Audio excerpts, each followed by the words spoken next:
Yo, what's up, guys? Welcome back to my channel. 呢度係你哋嘅德國註冊物理治療師 Simon。咁首先咧 ，Simon 咧祝願咧各位視頻前面嘅觀眾咧新年快樂，身體健康。咁今日咧，我會帶俾大家嘅一個視頻咧，係關於咧係我哋嘅腰部康復疼痛，特別係我哋嘅 SI joint。咁究竟邊度 SI joint 咧？喺我手指嘅呢個地方咧，我正常咧人咧都有兩個位置嘅，就係呢笪位咧，特別好多人會手指呢笪位咧係話會係有呢一個背痛嘅情況嘅出現嘅。咁今日嘅康復視頻咧，涵蓋咧有幾個拉伸動作啦，同埋我哋肌肉強化嘅動作。咁事不宜遲咧，我哋即刻開始咧展示咧如何咧去進行我哋康復嘅動作。嗱，咁第一個動作咧，我哋首先咧要喺屋企咧揾一個類似咁樣嘅筋膜放鬆球啦。咁呢一個咧係專門放鬆肌肉嘅。咁如果你喺屋企冇咧，我哋咧都可以攞呢一個係棒球，我哋棒球嘅一個球就可以啦。但係千祈咧就唔好去揾太硬嘅球，因為太硬嘅話咧，你會感覺咧喺放鬆肌肉嘅時候咧，你會好痛啊。其實你身體咧係得唔到放鬆咧，反而令到你嘅身體更加緊張嘅。OK， 咁咧我哋咧喺屋企咧，你哋可以瞓喺呢一個地面上面啦。咁我而家就瞓喺我嘅治療床上面啦，攞出我哋嘅呢一個波啦，放喺我哋大概咧，我哋盤骨咧，我哋 pelvis 下面少少咧呢一個 pat pat 嘅位置，咁咧完全係放喺下面。咁呢個時候咧，你可以有兩種選擇啦。第一種咧就係咧，你可以完全放鬆，感受佢嗰個疼痛啊。當呢個疼痛咧嗰個感覺咧慢慢降低咧到冇嘅時候咧，其實已經就完全足夠你放鬆嘅時間。咁第二種方法咧就係咧，你可以其實係嘗試喐動一下啦，即係左右咁去喐一喐，去揾痛嘅地方咧。咁揾到嘅時候咧，你就喺嗰笪地方咧停喺度，跟住咧係正常嘅呼吸，直到呢一個疼痛咧係完全減低嘅。咁呢個咧就係我哋第一個動作啦。咁嚟到我哋第二個動作咧，係一個拉伸動作咧，去拉伸我哋下背部嘅肌肉啦，同埋我哋臀部嘅肌肉嘅。因為其實呢兩笪位咧都聯繫住我哋嘅呢一個 SI joint。咁佢哋之間嘅一個連接咧係非常之重要嘅。假如你嘅臀部肌肉太緊張啦，或者你嘅下背部肌肉太緊張嘅情況下咧，佢都會咧導致個 SI joint 咧承受太大嘅壓力嘅。咁我哋都係揾翻樣係瞓喺度啦。咁呢個時候咧，假如我要拉伸我右邊咧，我哋可以將左腳伸直啦，右邊呢隻腳咧跨過左手邊，跟住我哋嘅左手咧稍微咧壓一壓我哋嘅呢一個右邊嘅呢個大腿。咁呢個時候咧，如果你聽到你嘅下背部咧有啪嘅一聲咧，咁係非常之好嘅，證明咧係其實係放鬆咗我哋關節之間嘅一啲少少壓力啦。咁正常咧，你會感受到呢笪位臀部嘅肌肉嘅拉伸啦。如果你覺得拉伸感唔夠咧，你可以用力再撳一下我哋嘅呢個大髀啦，直至到咧你係成個位，直到我下背呢個位置咧，你都要感受到一種強力嘅拉伸。咁呢個動作咧，我會推薦俾大家咧係每日都可以做啦，每次係停留大概係1分鐘到2分鐘。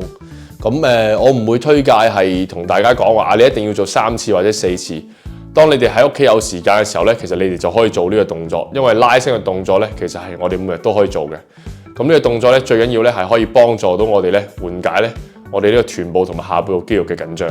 嚟到第三個動作咧，我哋咧係去增強翻我哋臀大肌嘅肌肉嘅力量啊，都非常之重要。因為臀大肌咧其實係涵蓋晒我哋成個盤骨嘅呢個位置嘅，亦都係一個非常之重要嘅肌肉咧。現代人咧因為成日咧係坐得耐啦，佢哋亦都係少活動咧，會導致臀大肌咧其實係肌肉力量嘅唔夠啦，或者佢完全冇激活到嘅。咁喺屋企咧，我哋咧係需要一個咧咁樣好細嘅彈力帶。如果各位家人觀眾咧喺屋企冇呢個彈力帶咧，都唔緊要嘅。冇彈力帶咧，我哋都可以一樣可以做呢一個動作嘅。即係有彈力帶嘅情況下咧，我哋可以將呢個動作咧係進一步咁升級嘅，做得更加好。咁咧，我哋將呢個彈力帶咧放喺我哋大概膝頭哥上面嘅呢個位置啦。喺屋企各位都係瞓喺地面上或者床上面都可以做呢個動作啦。保持下背部咧係冇太多嘅空隙，有少少係唔緊要嘅。咁大概幾個間距咧，同呢一個膊頭嘅闊度係一樣嘅。咁呢個時候咧，我哋只要咧稍微咧係推一推我哋呢個彈力帶啦，即係你稍微頂一頂佢啦。你感覺到有壓力嘅時候咧，我哋咧係將我哋嘅 pat pat 往上抬。咁你可以 hold 住1到2秒啦，跟住慢慢放翻落嚟，但係你唔好完全放低喎，保持呢一個動作1到2秒。咁我會推薦俾大家咧，係呢個動作咧可以每日都做嘅，每日可以做3組啦，每次10到15次咧，都係一個非常之好嘅間距嚟嘅。OK， 咁呢一個咧就係我哋第3組嘅呢一個動作啦，去增加我哋臀部嘅肌肉力量。咁嚟到第4個動作咧，係我哋一個臀橋嘅升級版啦，同啱啱第3個動作咧有少少唔一樣。第3個動作咧，其實有一個重點咧係增強翻我哋臀大肌嘅力量啦。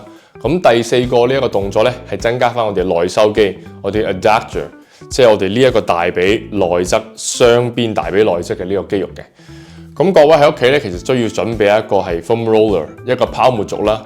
咁假如你冇呢一樣嘢，咁亦都可以咧，通過咧揾一條毛巾咧捲成一卷，或者你可以用籃球、足球呢啲稍為比較大嘅球類咧，去夾喺我哋兩個大髀嘅中間嘅。咁呢個動作咧，同樣咧進入翻我哋最經典嘅臀橋嘅 bridges 嘅一個姿勢啦，一個雙肩同寬啦。將我哋嘅 foam roller 或者你哋嘅籃球、足球，任何可以係圓形球狀嘅嘢啦，同埋毛巾都好咧，放喺我哋咧大髀之間。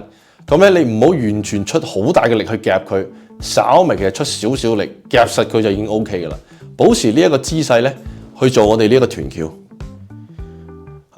全程咧你都要保持夾實佢嘅喎，即係你唔可以鬆，唔好似我咁。呢一個咧就冇咗我哋張力，冇咗 tension， 冇咗 tension 係非常之唔好嘅。咁呢個動作咧，我都係推薦俾大家咧，係可以每日做啦，3組，每次10至15次咧，其實已經係非常之足夠噶啦。咁正常嘅情況下咧，你會感覺到咧大髀內側咧呢個肌肉咧係有發力啊，有呢一個有時候可能會係震咧，甚至係冤嘅情況咧，酸痛嘅情況出現嘅。咁咧係證明咧你係做啱咗呢一個動作啦。OK， 咁今期嘅節目咧到呢一度就結束啦。以上嘅4個動作咧，你可以喺屋企咧每日做啦，然之後試一下，睇下你嘅呢一個腰痛 SI joint 嘅情況有冇改善。你可以留言咁同我講。感謝各位嘅收看啦，咁我哋下一次再見。See you next time，拜拜。